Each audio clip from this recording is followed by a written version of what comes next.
बेटा जैसे हम लोग ट्रांसफॉर्मेशंस वाला मेथड्स पढ़ रहे थे, वो मेथड्स हमारे ख़त्म हो गए थे।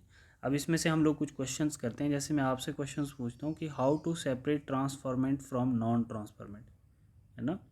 तो आपको इसका आंसर देना है कि आंसर क्या होगा इसका, use of antibiotic resistance gene. तो हम कैसे एंटीबायोटिक रेजिस्टेंस जीन यूज़ करते हैं ना, मतलब ट्रांसफॉर्मेंट एंड नॉन ट्रांसफॉर्मेंट को डिस्टिंग्विश करने के लिए या सेपरेट करने के लिए। तो देखते हैं कैसे। आपने अच्छे से ये देख लिया पहले, है ना, ये क्वेश्चंस आपको आने चाहिए।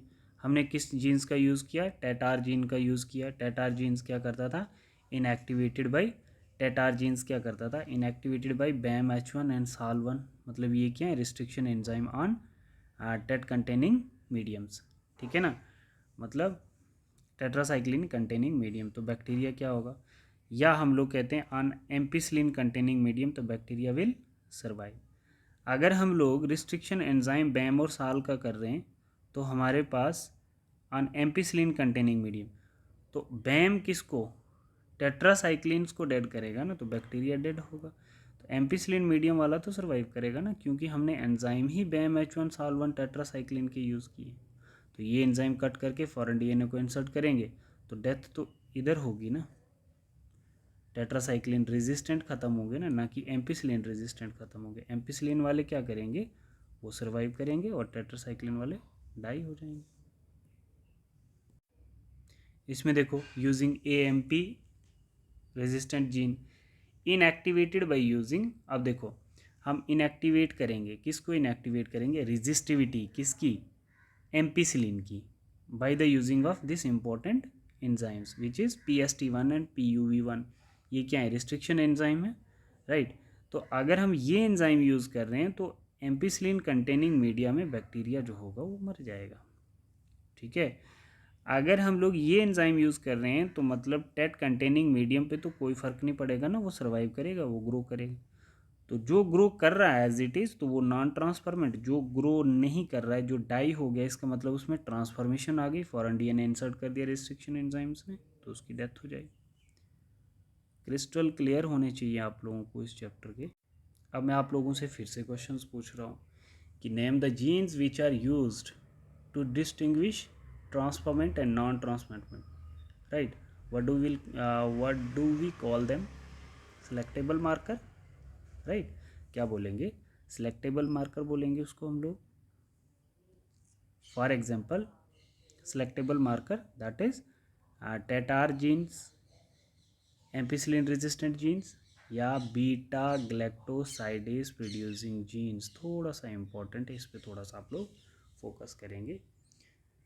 अब इसमें क्या होता है, ये दो तो हमने देख लिए, ट्रांसफॉर्मेंट और नॉन ट्रांसफॉर्मेंट को सेपरेट करने के लिए, टेटार और MPR। But beta galactosidase producing genes क्या होते हैं, ठीक है। एक क्वेश्चन है आपके 2021 वाले नीट के पेपर में, यही सेम क्वेश्चन पूछा गया है।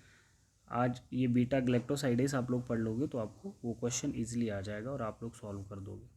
अब देखिए यूजिंग बीटा ग्लैक्टोसाइडेज जीन्स जो होता है, इसका क्या रोल होता है, मतलब ASC लग गया तो एंजाइम है, तो ये जो एंजाइम है which is use to produce a coloured substance which is known as chromogenic.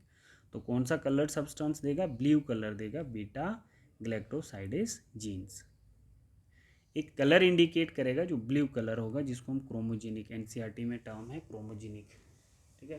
तो इसको हम लोग क्रोमोजेनिक, मतलब ये जो होता है तो ये कलर्ड सब्सटेंस के लिए रिस्पॉन्सिबल होता है, ठीक है ना। अब देखिए जैसे हमारे पास क्या है,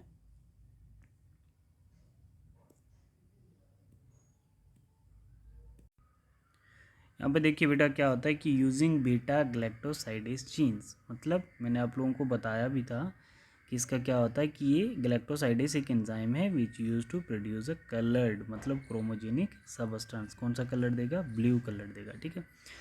मान के चलो कि ये जैसे हमारे पास ये बैक्टीरिया कॉलोनी आ गई, बैक्टीरियम 1 और बैक्टीरियम 2, और दोनों में क्या है, बीटा ग्लैक्टोसाइडेज प्रोड्यूसिंग जीन्स, इसमें भी beta galactosidase producing gene. But क्या होता है कि एक में क्या है, इनएक्टिवेटेड, एक में हमने क्या कर दिया है, inactivated by insertional inactivations, beta galactosidase को हमने इनएक्टिवेट कर दिया बीटा इंसर्शनल इनएक्टिवेशन से, ठीक है।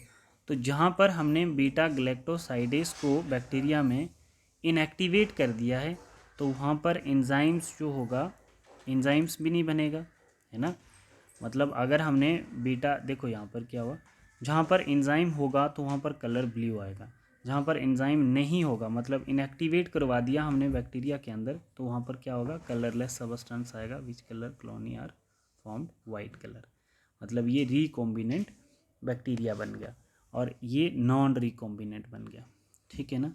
एक रिकॉम्बिनेंट हो गया और एक नॉन रिकॉम्बिनेंट। जो ब्लू कॉलोनीज हैं ये नॉन रिकॉम्बिनेंट है और ये रिकॉम्बिनेंट आ गया, ठीक है। जिसमें हमने क्या किया, मतलब जिसमें हमने जीन्स को इनएक्टिवेट कर दिया। तो जीन्स कौन सा है, ग्लैक्टोसाइडेज, ठीक है। तो ये भी आपको थोड़ा सा ध्यान रखना है। और अब एनसीईआरटी के पॉइंट्स देख लेते हैं। एनसीईआरटी क्या कहती है, तो यहाँ पे देखें बेटा, selection of recombinant due to inactivation of antibiotics is the cumbersome procedures. ये थोड़ा सा टर्म्स देखना पड़ेगा, कमरसम्स क्या होता है। Procedure because it requires stimulus plating on two plates having a different antibiotics. Therefore, alternative selectable marker have been developed which differentiate recombinant form या non recombinant form, ठीक है ना। मतलब ट्रांसफॉर्म्ड को हम रिकॉम्बिनेंट बोलेंगे और जो ट्रांसफॉर्म्ड नहीं हुई है वो नॉन रिकॉम्बिनेंट होगी on the basis of their ability to produce colour, ठीक है।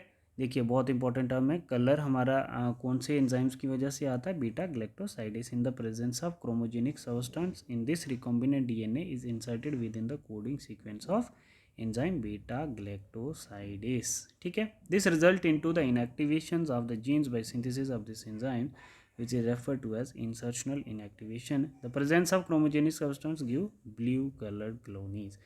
If the plasmid in the bacteria does not have an insert, presence of insert result in the insertional inactivations of the beta galactosidase genes and colonies do not produce any color.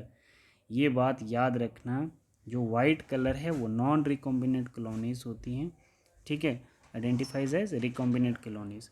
जो white colour है वो recombinant colonies होती हैं और जिन्होंने colour change कर दिया है तो वो कौन सी है, नॉन रिकॉम्बिनेंट, मतलब एज इट इज़। पहले भी देखो हमने ट्रांसफॉर्म्ड, मतलब जो ट्रांसफॉर्म्ड हो गया वो रिकॉम्बिनेंट हो गया और जो नॉन ट्रांसफॉर्म्ड है तो इट मीन्स कि वो क्या है, नॉन रिकॉम्बिनेंट है। तो आप कलर से भी इनको डिफ्रेंशिएट कर सकते हो। जो कलर हमें कौन प्रोवाइड करता है, बीटा ग्लैक्टोसाइडेज, ठीक है।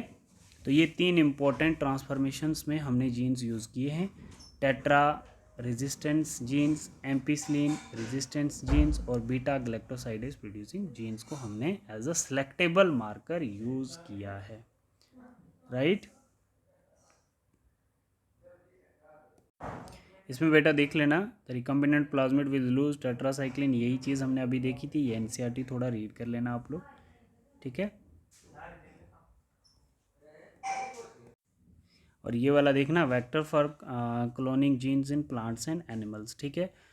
वेक्टर जो होते हैं वो प्लांट्स और एनिमल्स में कौन कौन से यूज़ किए जाते हैं, आप लोग इसको थोड़ा सा डिटेल में देख लीजिए, ठीक है। ट्यूमिफिसेंस क्या होता है, टीआई प्लाज्मिड क्या होता है, एग्रोबैक्टीरियम, ये चीज़ें मैंने अभी डिटेल में आप लोगों को बताई हैं, कितना आपको याद रखना है। तो ये सारी चीज़ें आप लोग थोड़ा सा देखें। तो इसी के साथ हम लोगों का जो प्रिंसिपल है ना बायोटेक्नोलॉजी का वो ख़त्म हो गया। अब हम लोग नेक्स्ट स्टार्ट करेंगे प्रोसेसेस, ठीक है, प्रोसेसेस इन्वॉल्व इन बायोटेक्नोलॉजी।